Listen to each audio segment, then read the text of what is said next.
Yan mga idol, ito naman yung ating pangalawang material. Para nga sa ating Bugig Labra 2, bagong material. Yan guys, from cuttings nga rin to, katulad din ng una nating material. Ngayon, simulan na nga natin ang plano. Bago ang lahat, flex ko muna yung kanyang bulaklak. Yan na nga sa ating pangalawang material, 50-50 nga ang ating puno. 50% buhay, 50% dry food. At yan nga ang first step natin, ang tanggalin ang parting tuyo ng puno. Bago yan guys, papakita ko muna sa inyo kung ano yung 50-50 na sinasabi ko. Sa mga bugi, hindi natin maiiwasan talaga yung mga ganito. Lalong-lalo na napaka-soft food pa nila.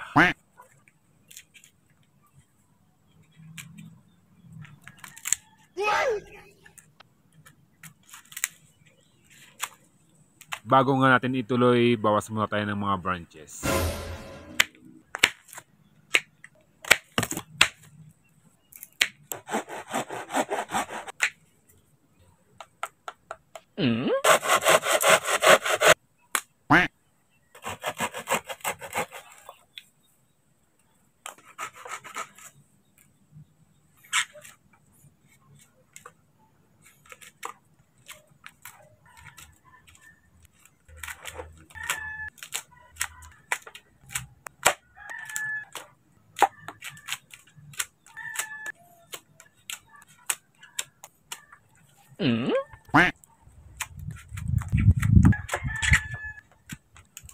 Ayan na nga, tanggal na nga ang kalahati.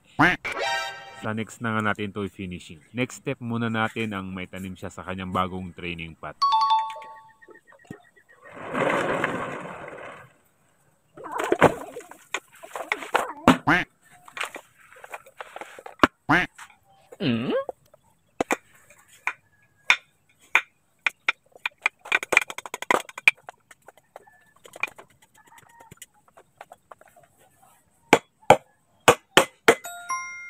Sa pagtanggal nga natin ng kanyang dry food, naging reverse tapered nga ang puno natin.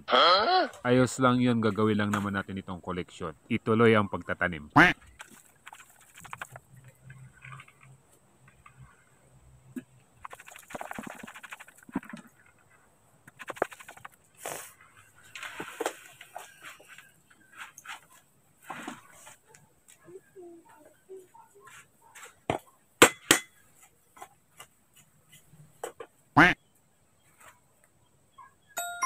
Ito na guys yung kinalabasan ng ating material, parang espada lang na tinusok. Yun, July 19, 2024 nga na itanim natin tong ating material. Siyempre naman may part 2 pa rin ito.